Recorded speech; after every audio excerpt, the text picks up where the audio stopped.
topics and opinions expressed in the following show are solely those of the hosts and their guests and not those of W4CY Radio, its employees, or affiliates.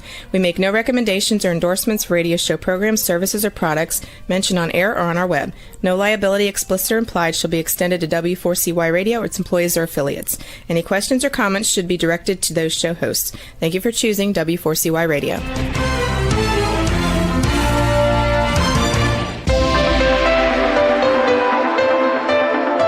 Churchill said, "Those who fail to learn from history are condemned to repeat it." Kevin Hallinan believes that certainly applies to business. Welcome to Winning Business Radio, here at W4CY Radio. That's W4CY.com. And now, your host, Kevin Hallinan.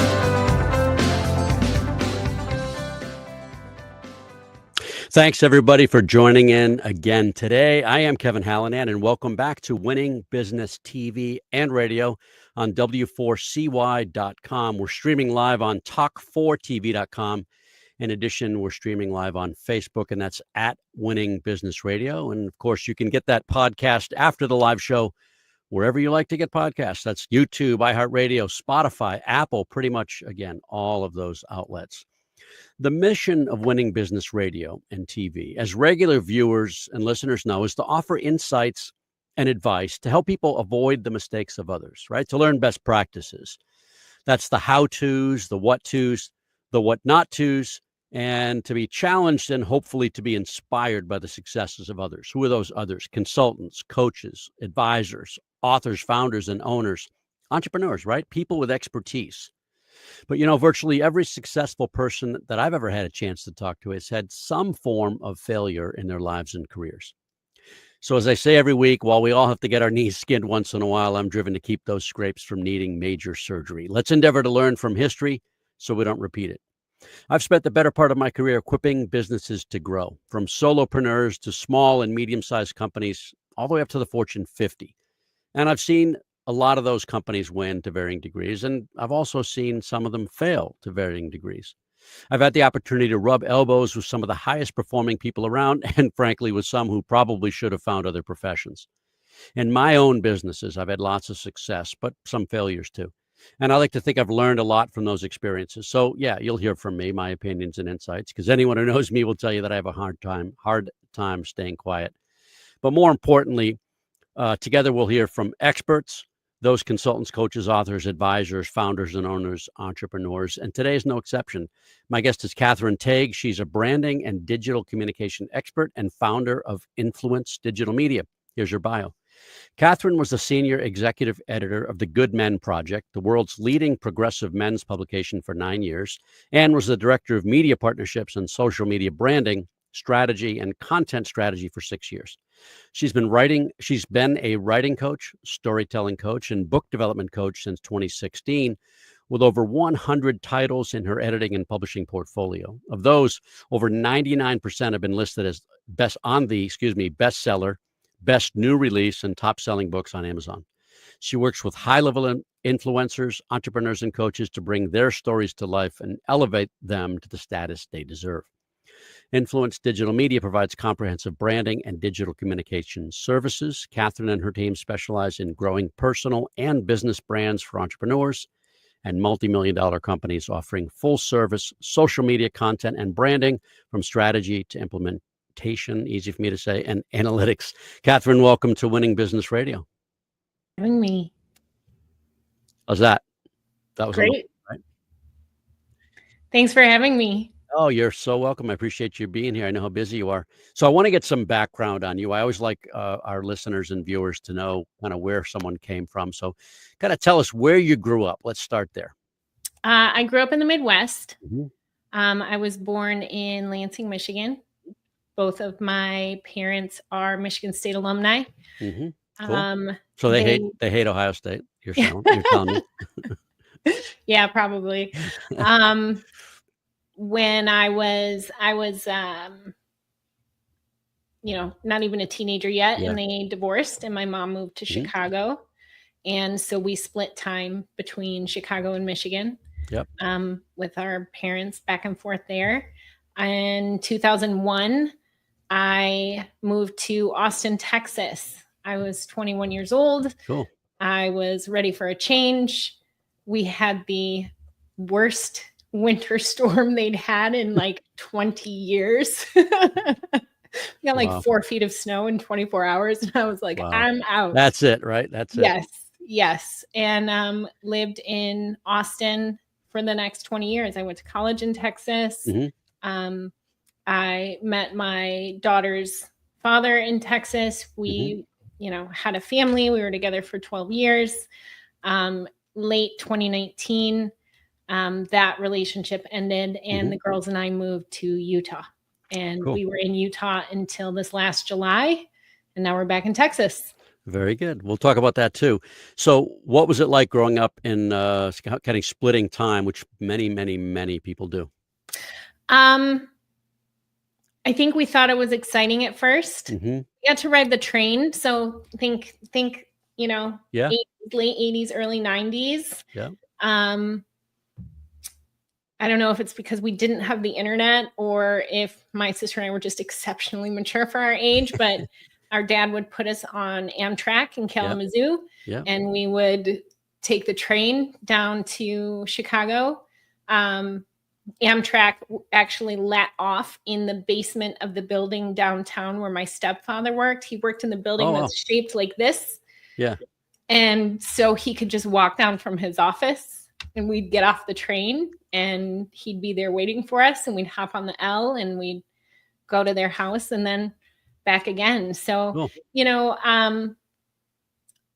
I think if we had been a little bit older, it may have been a little more difficult for us, but we were young enough when they initially separated that I don't want to say it's all that we knew, because I certainly remember my parents being together, but it was just normal for us at that point. So what did or do your parents do? So my dad has a degree in medical technology, and he worked for the American Red Cross. He started in the lab and then advanced into administration. And then he worked at Foot Hospital in Jackson, Michigan for several years. And then he and my stepmother moved to Arizona, and he worked for United Blood Services. And by then he was in a lot of research and development and administration stuff. He worked with stem cell research. He worked on cancer research. Wow. That sort of field of study for him. My mom was a homemaker. She studied to get her social work degree in college and had kids and never finished. So that was her thing. I get that.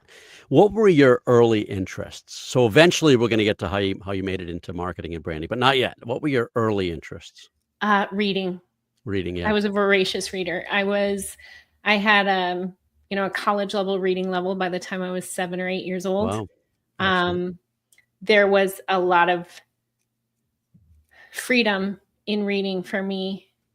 We grew up in a very religious household.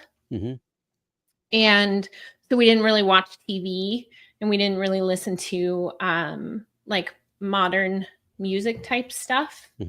So reading was somewhere where I could go and I could kind of like explore the world and explore different cultures and different fiction, societies. nonfiction, all of it. Yeah, all of it. Clara Barton, who is the founder of the American Red Cross. Yeah. She was one of my heroes when I was young. Cool. I read a lot about American history. I read a lot about European history. I had a period of time where I was fascinated by the Greeks and Romans. So really, and I could get my hands on. I loved Anne of Green Gables, the Laura Ingalls Wilder series, all of the C.S. Lewis books. Oh yeah. It's like if it came in book form, I was gonna read. So how did that background in reading, here's the segue, right?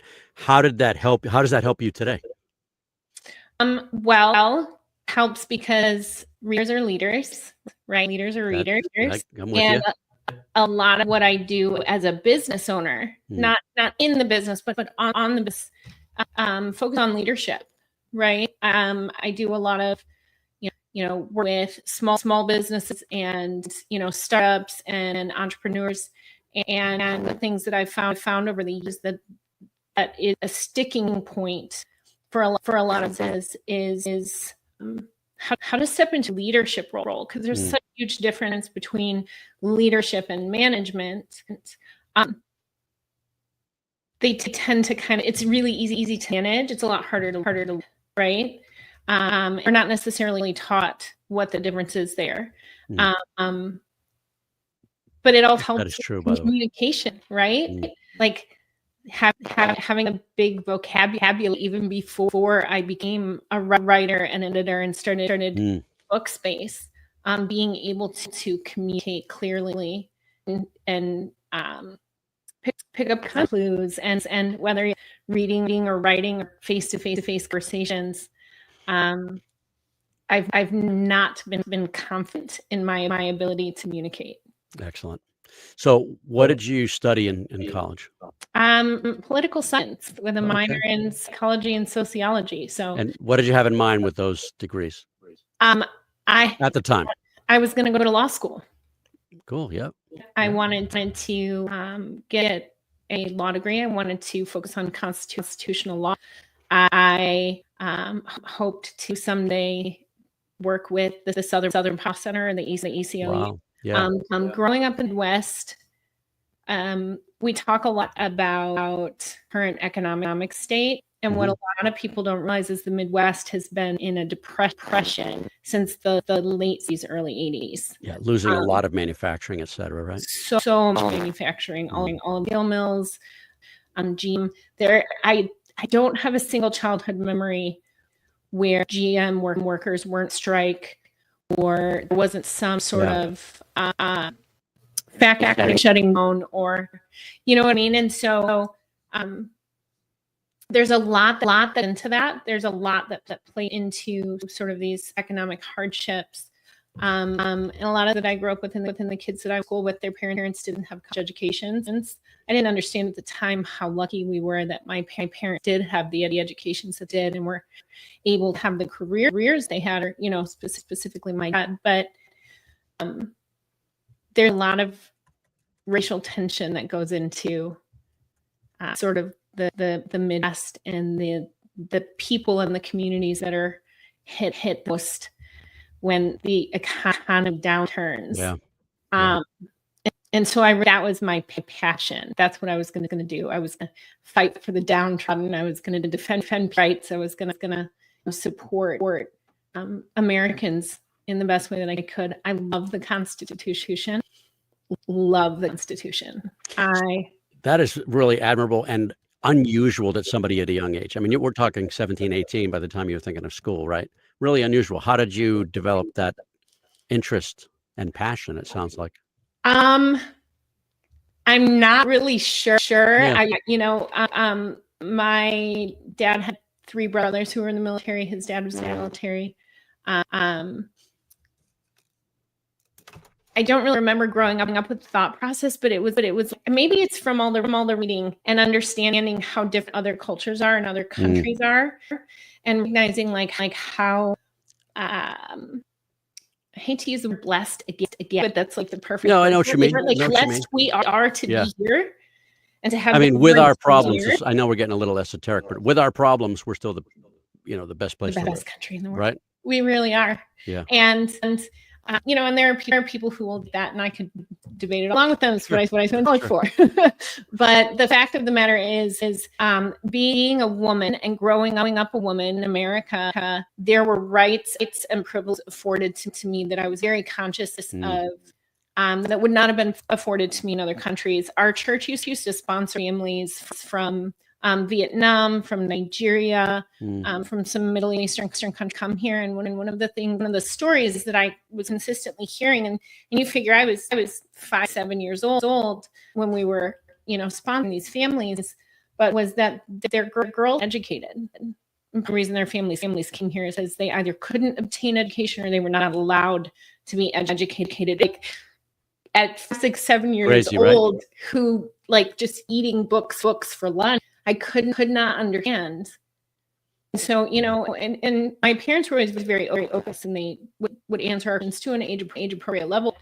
My dad used to talk to us about how lucky we were that live in a country where education is a right. Good for him. Hey, we're going to take our first break, and we're getting a little choppiness on your end. I'm going to ask you to do this. Refresh your browser, enter back in, and hopefully that'll clear up the echo. All right? We'll see you. And by the way, everybody else is going to take a break too. First commercial break. We'll see everybody back in about a minute. You're listening to Winning Business Radio with Kevin Hallinan on W4CY Radio. That's W4CY.com. Don't go away. More helpful information is coming right up, right here on Winning Business Radio. Have you ever dreamt of being on the radio? Well, now is your chance. Be a radio show guest on the #1 ranked internet radio station and promote you and your business for free. Yes, you heard it, free. Business advertising right here on W4CY.com. Call 561-506-4031 now to get booked on one of our shows. That's 561-506-4031. Get your free advertising now. And now back to Winning Business Radio with Kevin Hallinan, presenting exciting topics and expert guests with one goal in mind, to help you succeed in business. Here once again is Kevin Hallinan.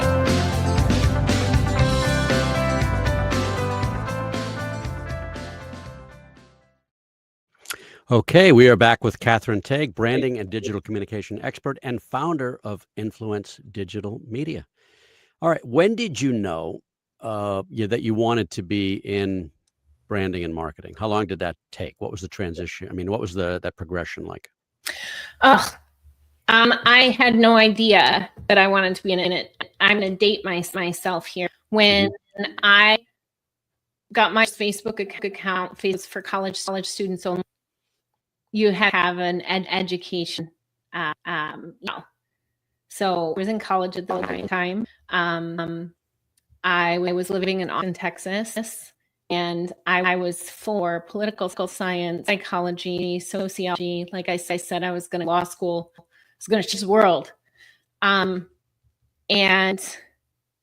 I was in a relationship with my daughter's father at the time. I was finishing up my bachelor's degree and getting ready to take my LSATs and head off to law school. And I found out I was pregnant with our oldest daughter. And I had a very, I'm a plan girl, and a very set, like, I'm going to do law school. I practiced law for 6 years. And I was going to have kids. I even had kids. Then I was going to get my PhD. Then I would teach law at university. Like cool. That was the plan. And it had been planned since my late teens. It didn't, life didn't follow my plan. we could spend an hour just talking about that.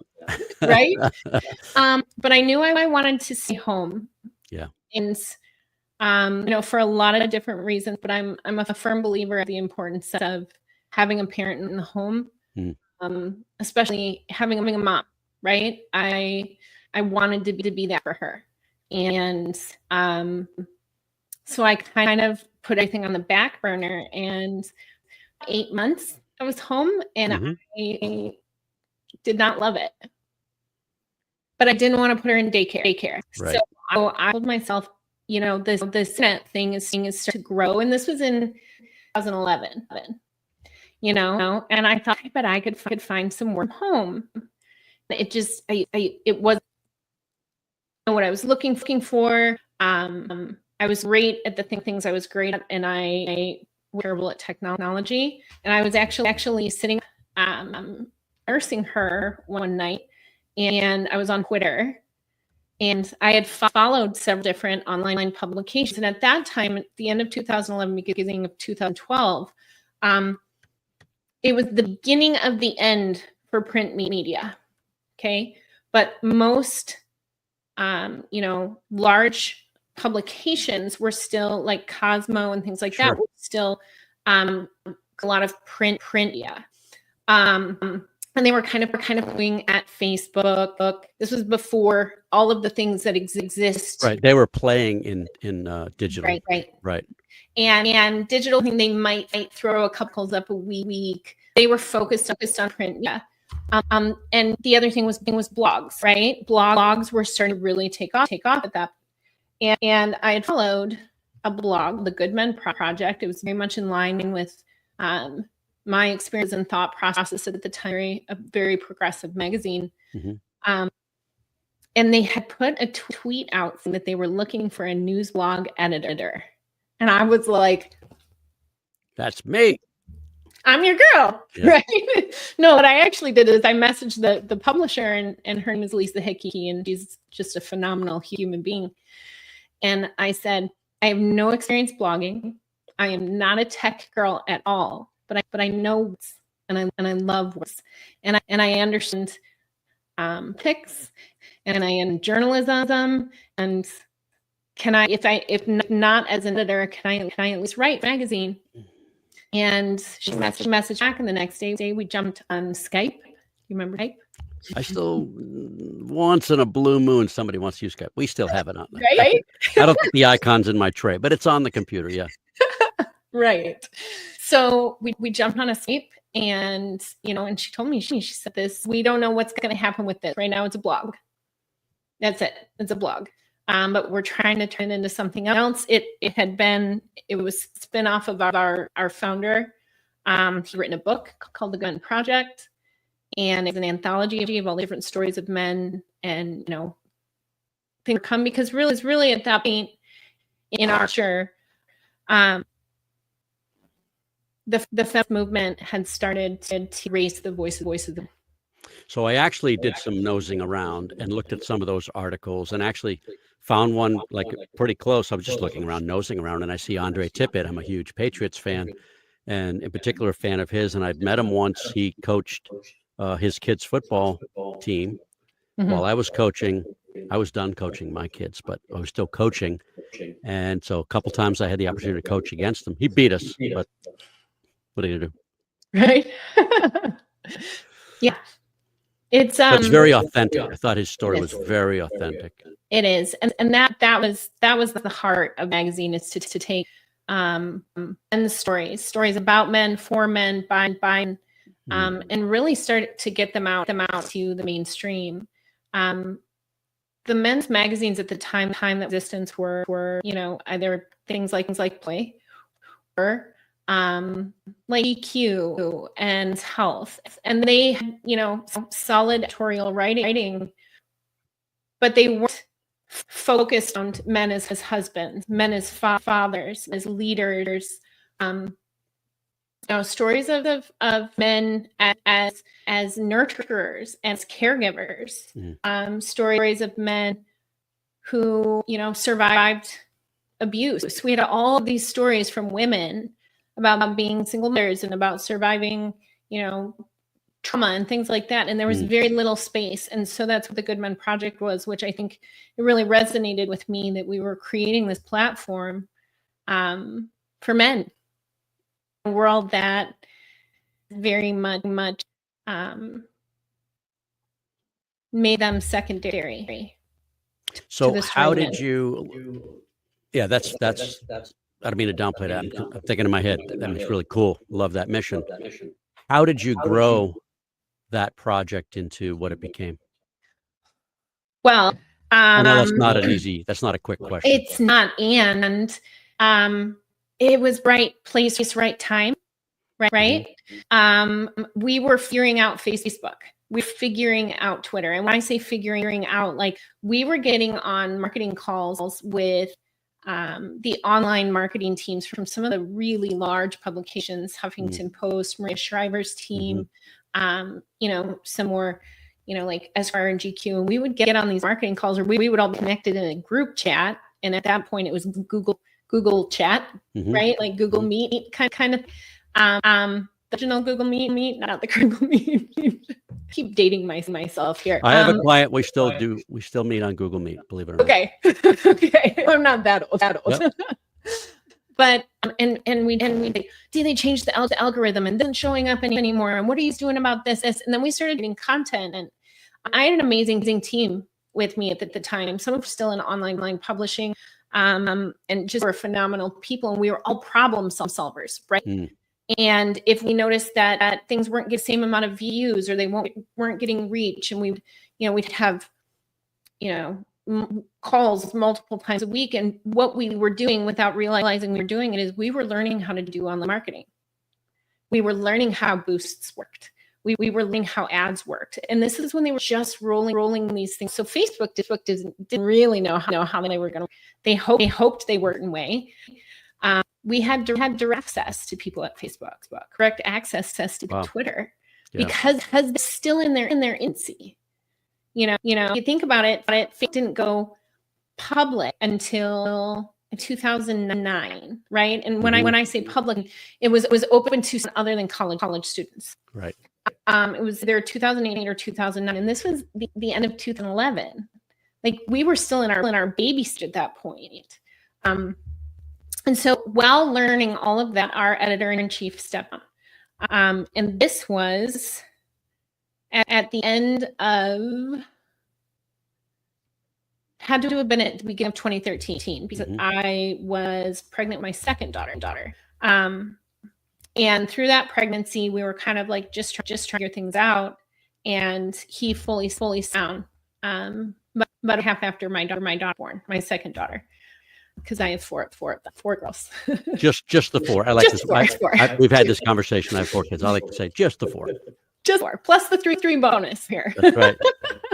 But so our publisher came to me and she said, "Is this a position you'd like to take?" Well, by then I'd been in the magazine long enough to know 18-hour days, 6 days a week, and it's no joke. We had grown from a very small team at that point. We had multiple sections, multiple editors, we had lead writers, we had content creators. So it was a much bigger job than when I had initially came as the news blog editor at the end of 2011. And I told her, I said, with a 2.5-year-old and a brand new baby, I cannot commit to that kind of time. What I do though is I can help you building. And so we created the executive editor team, just something that at the time in both print media and media was unheard of. You had one publisher, you had one editor-in-chief, and then you had a hierarchy beneath them, which is how we initially built the Good Project. But that didn't work for us. It just didn't. And so we created a team. It was me and another woman, and then 2 men, because it's a men's magazine. At that point, we really wanted to elevate men into leadership. And that was amazing. It was the most supportive, like, just team environment that I have ever been on before or since. It was phenomenal, the synergy within the team. And who, if I could ask, who's responsible for creating that dynamic? I think each and every one of us, but I would a lot of credit to Lisa, our publisher. She was not a manager. She has a background in advertising. Back women didn't do advertising, and so she could come off hard as nails sometimes, but really what it came down to for her was that we all aligned in our mission. And she just doesn't micromanage. And she was basically like, you guys are not children. You're all professionals. You've all been with this magazine for years. You know what we're aimed for. Yeah. So I think that was about. That's great to be around a leader like that. All right. We are going to take our second break. We'll be back in about a minute with Kathryn Tague. And Kathryn, I'm going to chat you.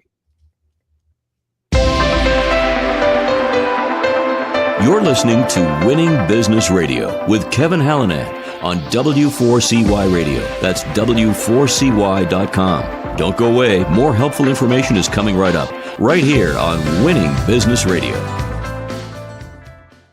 The YP.com website is your local search engine. If you're looking for a good restaurant, it can help you find the right one nearby with ratings and reviews.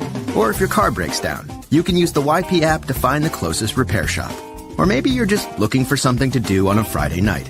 Well, it has great local coupons for all sorts of things in your area. No matter what, when, or where, if you're looking for something, YP Local Search can help you find it. So go to YP.com or download the app to search local, find local, and save local.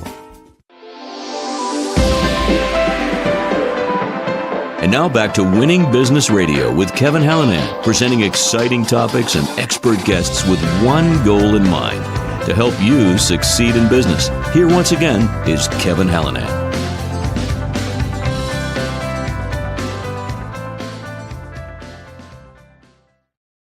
We are back with Kathryn Tague. So where, after the Good Men Project, where did you go?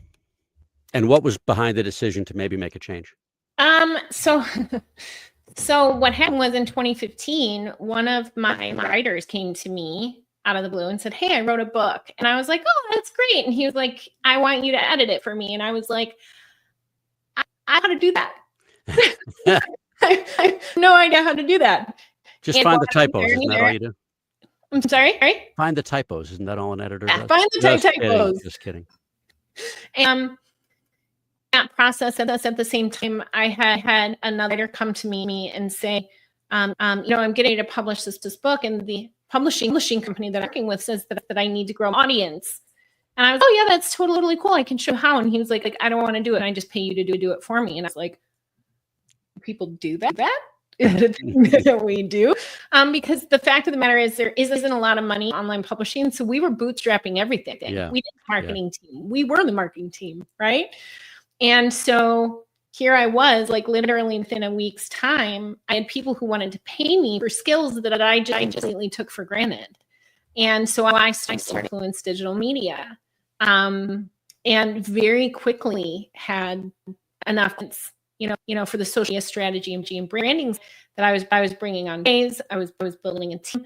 I was learning Create Space, which is now called KDP on Amazon, but way back in the day, the olden days, as my kids call it, it was called Create Space. And I dove in head first, and I started learning everything that I could about online publishing, how to have covers designed. Fiverr wasn't a thing back then. You know what I mean? We were using Upwork. So we would go and we would find graphic designers on Upwork. I started learning about websites and email marketing and podcasting. And it was like hard to explain. It's like I could see the way all of these pieces joined together for the first time in my life. And everything I had learned at the main, I got to put into this business. And what was more amazing about it has been we've grown them to the point where we did have a phenomenal team on board. I could really move more into the leadership aspect. It was less day-to-day hands-on. I wasn't at I was going to ask about, sounds like you had more, or the ability to have more work-life balance at that point. Yeah. Yes, very much so. Very much so. And so I got to focus on growing my business. And then I got to learn about like online networking groups. These were things I wasn't raised by entrepreneurs. I didn't know any of these were a thing. And I actually hired a woman to come in and project manage the social media branding side of Influence Digital. So that I focused on growing the book side. And she was like, "Any online networking group?" I was like, "What is this brilliance?" And bam, they went from that to move into. I got to build on another aspect of my business, which is small business consulting. Mm-hmm. Because all of a sudden here I was 7, 8, 9 years into growing businesses. So I got to start stepping in on that too. Go back to books for a second. You've had some real success with your authors. I read earlier from the bio, over 100 titles in your editing publishing portfolio. Of those, actually, no, this was from the website, not from your bio, but over 100 titles in your editing and publishing portfolio. Of those, 99% have been listed on bestseller, best new release, and top selling books on Amazon. Mm-hmm. That's pretty successful. Can you talk about sort of the process there? Yeah, absolutely. It's a numbers game. Mm-hmm. It really is a numbers game.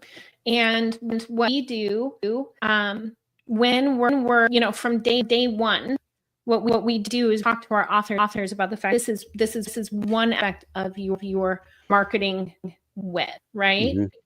Mm-hmm. And we work very closely with them, not just how to market the book, but how to market what comes after the book. What are you using the book for? Where is it going to send people? Is it a lead magnet? Is it a passion project and you don't care if you make any money off of it? Because the fact of the Those matter are very is different. they are. Yeah. They are. And the fact of the matter is there's very little ROI on book sales, right? Yeah. After you figure in the cost of an editor, getting it published, bringing in cover designers, having a website created, all of those things, the ROI really comes in with how you use the book afterwards. So it comes in podcasters that bring in clients, speaking engagements that clients who have a program, course, or a group coaching. Right. In bringing customers and clients into that, positioning yourself as an expert and authority in your field.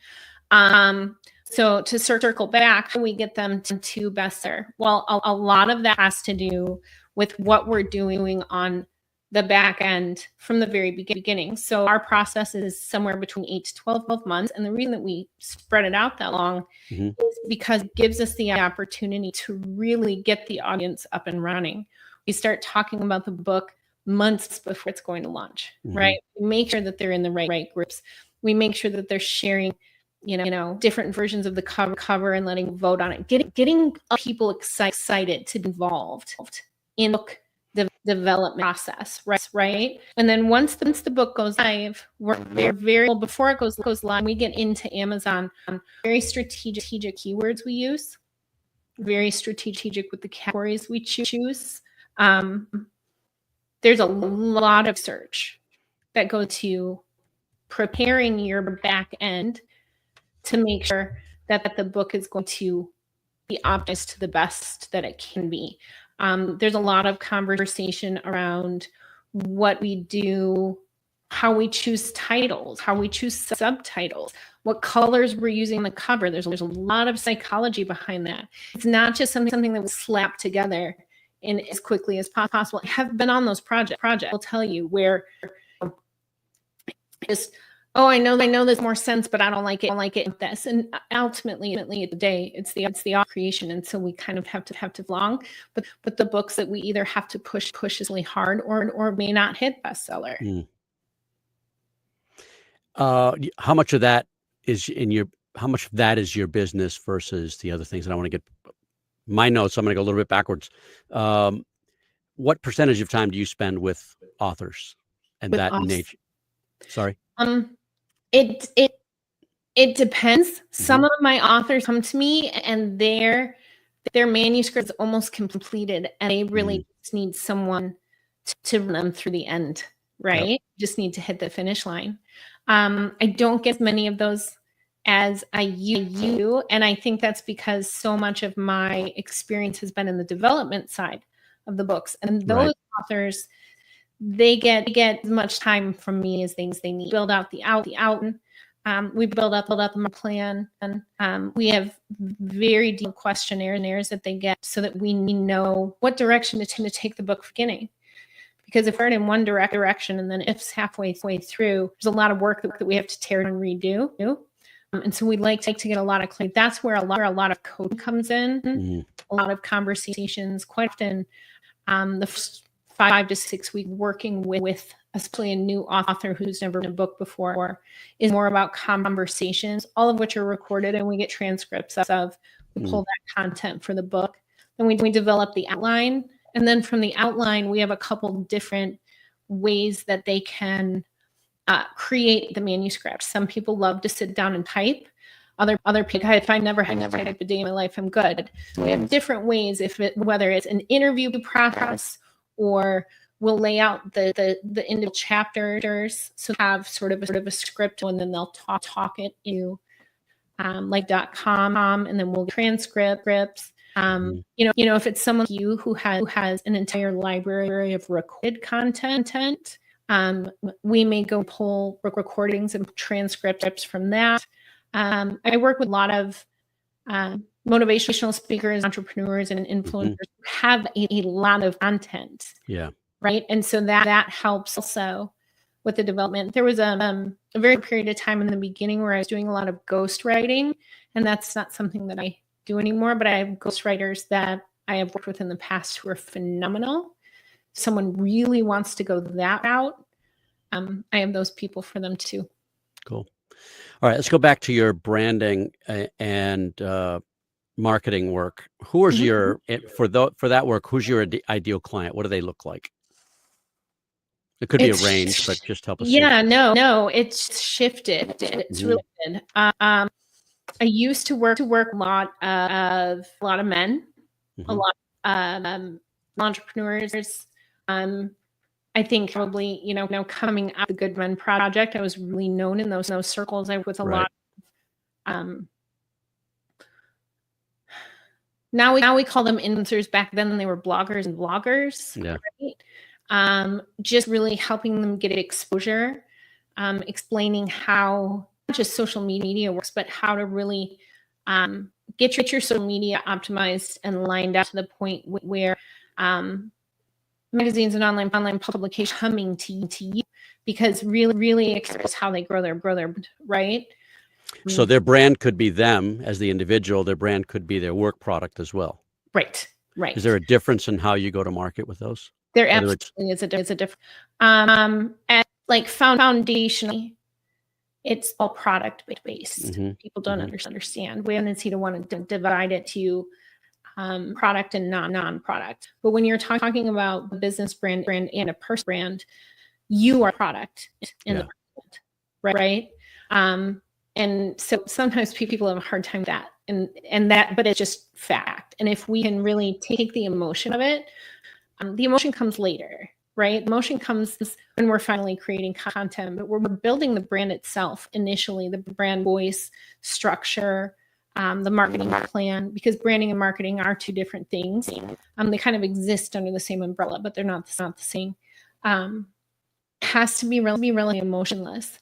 And that quite often when people come to me, they want people to feel, and I read this thing, and about branding is about how you make the piece feel, and it is publicly the forward facing piece, but back end piece of it has to be very strategic, and it has to be very tactical if you want to succeed at. How long does a branding well, I think I know the answer, but I'll ask it anyway. How long does a branding project take? It depends on the brand. It really does. It depends on if working in from the ground floor and we're building it all the way up, or if we're doing a rebrand, or if it's an existing brand that they're really in love with. They just need some fresh eyes on it. They need an infusion of new blood, per se, or new energy, right? And so those are packed differently, and it takes a different period of time. People tend to think that you come in and turn it on, and that's not really how it works. Especially also including social media management and implementation. Something like that can take 6 weeks to fully functioning. I think we live in a society that really instant gratification is how we all exist now. And that's not the way branding and social media works, especially when you're talking about organic. Now, if they want to throw some money into ads and boosts and things like that, that's a different conversation. But we tend to focus more on organic. And I'm a firm believer that slow and steady is the best way to go. It's what makes growth sustainable. It's what gives you the long game and the short game. It's easy to make a lot of cash really fast. It takes a lot more work to sustainably and sensibly grow business, i.e. cash flow from some social media and from building a brand. We see a lot of people over the years, and I've been doing this for, if we count the Good Project, for 13, 14 years now. And I've seen a lot of people who came in hard and heavy and fast, and they grew really, really fast, and it's not sustainable. I was just going to say, yeah, it's probably not sustainable. They stop spending that money, and all of a sudden they're not seen, right? Right. Yeah. Right. And all of the platforms have become very much pay to play. And so you understand pay to play works because it's like want to feed them a little bit, but you want to feed them $3 to $5 a day, $300 to $500 a day. Then when you know your marketing budget in the first 6 months and you have to dial it back, all of them, they're like, well, but we're paying us all these dollars, and now you're not. So sorry. You know what I mean? All right. I've got a little bit of an end game in the next few minutes, but who are your clients? Who are my clients? Oh, you asked me that earlier. I started with men. It's shifted a lot. I am working with a lot of female entrepreneurs, Cool, yeah. women who are like me, women who got started early on, who have built really phenomenal, amazing things, and now they're tired, right? They're maybe tired of being the driving force behind things. They're tired of always having to be the girl. Maybe they have teams. Most of them have teams at this point. For a long time they didn't have teams, and it was just, and so part of what we would do would come in and we would bring, we'd help them bring in a team, and then we would train them on their social media. I don't an agency, so I don't have social media management clients for long periods of time. We're much more set up to get your team trained, to get your team functioning well. We'll design the strategy. We will be supportive. I do have an in-house social media manager who is phenomenal, who does have an agency. And so when someone comes to me and they're like, I want a long-term engagement with you, awesome, I got a girl for you. Because I'm not your girl. I'm 7, so I'm not your girl. All right. Last couple of questions here. Who in the listening and viewing audiences should reach out to you, and why? Oh, that's a really good question. I guess my gut reaction is anyone who has a story to tell. That really is, we talked a lot about the business aspect of it, but like my passion goes back to when I was a little bitty girl, and it's those stories. It's stories. I love hearing people's stories. I think our stories make us who we are. For sure. And there's so much magic. People come to me all the time and they say, why should I write a book? I don't have anything unique to say. But you're unique and your stories are unique. Maybe what you're teaching is normal business teaching stuff. Okay. But you are what makes it unique. Your stories are what make it mail.